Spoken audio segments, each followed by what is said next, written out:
করে তাদের জন্য আল্লাহর কাছে মাগফিরাতের দোয়া চায় এবং তাদের দোয়ার সাথে সাথে আমিন বলতে থাকে। মেরে ভাই দোস্ত, সালাম। আমার আল্লাহ বলেছেন সালাম আমা আদরাকা মা লাইলাতুল কদর। এই বান্দা, তুমি জানো লাইলাতুল কদর কি? লাইলাতুল কদরি খায়রুম মিন আলফি শাহর তানাজ্জালুল মালায়েকা ওয়ার রূহু ফিহা বিইذনি রাব্বিহিম মিন কুল্লি আমরিন সালাম। এই রাতের পুরোটাই শান্তি।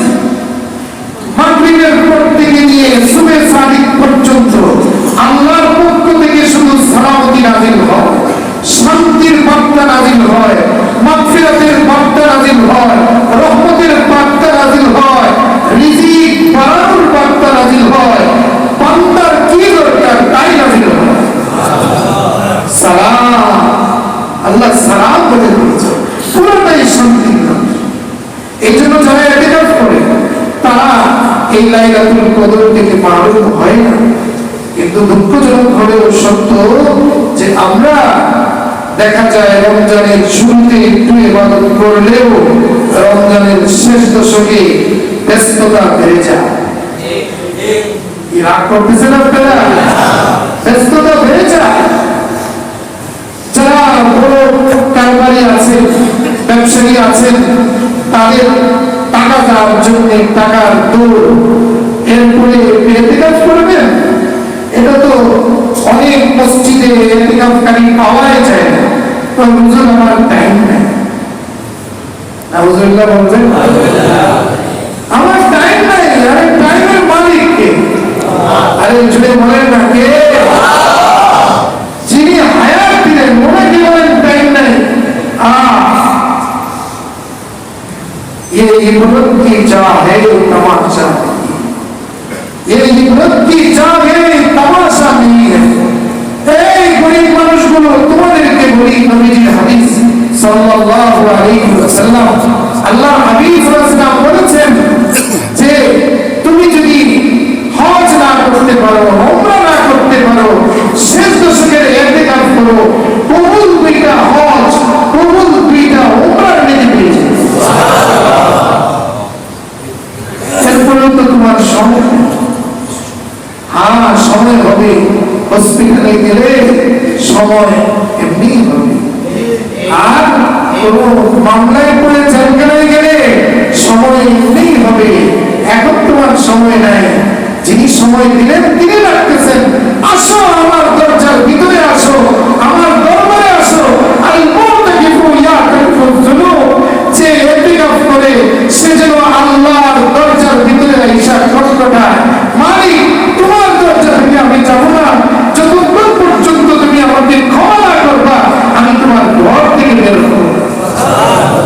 আরে দুনিয়ার পাষাণ মানুষও তার ঘরের মধ্যে কেউ যদি বলে আমাকে মাফ করে দেন, আমি মাফ না করলে আমি আপনার ঘর থেকে যাব না। বলেন পৃথিবীর প্রত্যেকটা পাষাণ হৃদয়ের মানুষ যদি যার ঘরে গিয়ে কোন অপরাধী মাপ চায়, সেও তাকে মাফ করে দেয়।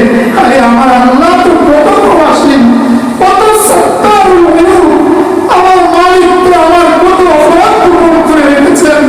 আমার মালিক তো আমার অপরাধের শাস্তির সাথে সাথে দেন না, অপেক্ষায় রাখেন। দেখি আমার বান্দা আমার কাছে ক্ষমা চাইবে। অন্যথায় যে ধরনের গুনাহ আমার থেকে হয়ে যায়, আমাকে তো আগুন দিয়ে পুড়ে শেষ করে দেওয়া। এই জন্য তারা শ্রেষ্ঠ সুখে যারা ওমরায় যাচ্ছেন তারা তো যাবেনই, যারা যাচ্ছেন না হজ ওমরার নেকি পাওয়ার, আল্লাহকে আপন করার বিশেষ সুযোগ, লাইলাতুল কদর পাওয়ার বিশেষ সুযোগ যে আমরা শ্রেষ্ঠ সুখে ইতিকাফ করব। তাও যাদের ব্যস্ততায় পারেন না, ফাঁকে ফাঁকে রাত্রি যাপন, নফল ইতিকাফ, দিনের কিছু সময় বাইরে দিয়ে বাকি সময়গুলো হলেও নফল ইতিকাফে মসজিদে কিছু সময় কাটান। মসজিদ আল্লাহর পবিত্র ঘর, এই ঘরে যারা অবস্থান করে আল্লাহ তাদেরকেও পবিত্র করে। কারণ আমরা শেষ দশকে একটা হলো লাইলাতুল কদর বেজুর রাত্রে আমাদের দেশে দেখা যায় 27 রাত্রে কোনো হুজুর আর বাকি রাত্রগুলোতে কোনো গুরুত্ব দেওয়া হয় না। যদিও কোনো কোনো হাদিসের বর্ণনায় পাওয়া যায় 27 রাত্রেও লাইলাতুল কদর হওয়ার সম্ভাবনা রয়েছে, কিন্তু সহিহ হাদিসের মধ্যে আল্লাহ হাবিব সাল্লাল্লাহু আলাইহি ওয়াসাল্লাম বলেন যে লাইলাতুল কদর শেষ দশকের বেজুর রাত্রিগুলিতে তালাশ করো। কেননা নবীজি এসেছিলেন নির্দিষ্ট তারিখ করার জন্য। দুইজন মুসলমানের ঝগড়া এই মিটানোর জন্য আল্লাহ তাআলা জেহেন থেকে তারিখটা নিয়ে গেলেন, এটাও বান্দার কল্যাণের জন্য। কেননা যদি নির্ধারিত থাকতো তাহলে বান্দা এই রাত্রে ইবাদত করে বাস খালাস। এজন্য আল্লাহ সুযোগ দিচ্ছে যে তুমি আমার কিছু গোলামি করার সুযোগ পাও, শেষ দশকে করো। আরেকটি বিষয় হলো যে আমাদের যখন নাকি মাহে রমজান শেষ হইতে থাকে তখন আমলের মধ্যে গাফলতি আসতে থাকে, শেষ হইতে থাকে তো গাফলতি আসতে থাকে। আরে এটা তো আল্লাহ ওরা হওয়ার জন্য সংক্ষিপ্ত কোর্স তৈরি প্রশিক্ষণ কোর্স ছিল যে তুমি বাকি 11 মাস এভাবে চলবা, তো 1 মাস তোমার ট্রেনিং ক্যাম্প এবং এটা ট্রেনিং প্রশিক্ষণ এর সময় 1 মাস তুমি তাহাজ্জুদ করেছো, ইশরাক করেছো, তুমি মিথ্যা থেকে বিরত থেকেছো, পরের জীবন থেকে বিরত থেকেছো, তুমি এই রমজান মাসে আগে আগেই মসজিদে চলে আসতে তাকবীরে উলার ইহতিমাম তুমি করেছো, প্রশিক্ষণ নিয়েছো। সাবধান, রমজানের পরেও এই ইবাদতগুলো এই প্রশিক্ষণ মতো চালিয়েছে। কি বলেন? প্রাইমারি স্কুলের টিচারদেরকে 1 বছরেই ট্রেনিং দেওয়া হয় সারা জীবনের জন্য, এরপরেও মাঝে মধ্যে ডাকে। আর আমার আল্লাহ বান্দাকে প্রশিক্ষণ দেওয়ার জন্য প্রতি বছর 1 মাস ডাকে। এই জন্য মাহে রমজানের শেষ দিনগুলোতে আমার আমল আরো বেশি বেড়ে যায়। এক হাদিসের মধ্যে আছে আল্লাহ রাব্বুল আলামিন রমজানের শেষে বান্দার যথাযথভাবে পুরস্কার দিয়ে থাকেন। সাহাবায়ে কেরাম জিজ্ঞেস করলেন, ইয়া রাসূলুল্লাহ, এটা কি রমজানের কি বলে লাইলাতুল কদরে দেওয়া হয়? নবীজি সাল্লাল্লাহু আলাইহি ওয়াসাল্লাম বললেন যে না, আরে মজদুর তার কাজের শেষেই তার বিনিময় পায়। সুতরাং মাহে রমজান শেষ করে যখন ঈদের রাত্র আসে, এই ঈদের রাত্রটা হলো পুরস্কারের রাত্র।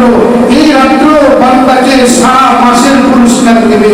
আরে পুরস্কার তো কি পাবেন? আল্লাহর বেলায়েতের মুকুট আপনার মাথায় দিয়ে দেবে, আল্লাহর কুস্তির মুকুট আমার আপনার মাথায় দিয়ে দেবে।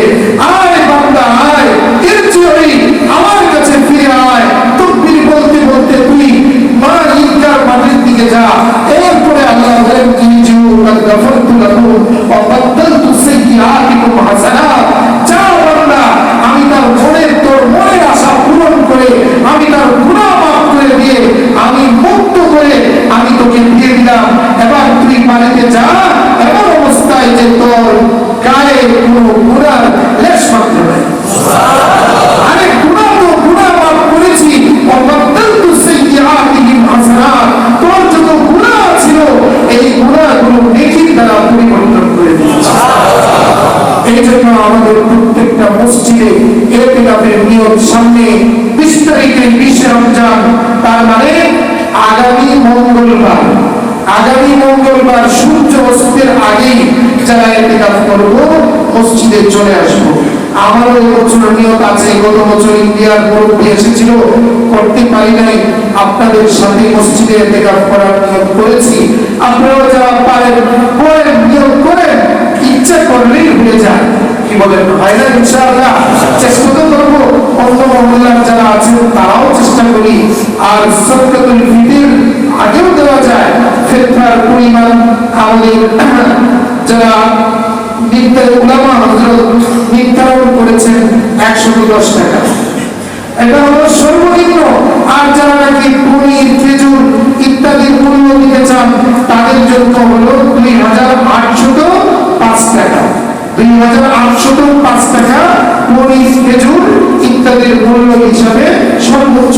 এরপরে আপনি দিতে পারেন, সমস্যা নেই, প্রতিজনের পক্ষ থেকে 5,000 টাকা করে দিলেও কোনো সমস্যা নেই। এই ফেতরাটা ঈদের আগেও আপনি দিতে পারেন, অথবা ঈদের দিনেও উত্তম হলো ঈদগার ময়দানে যাওয়ার আগেই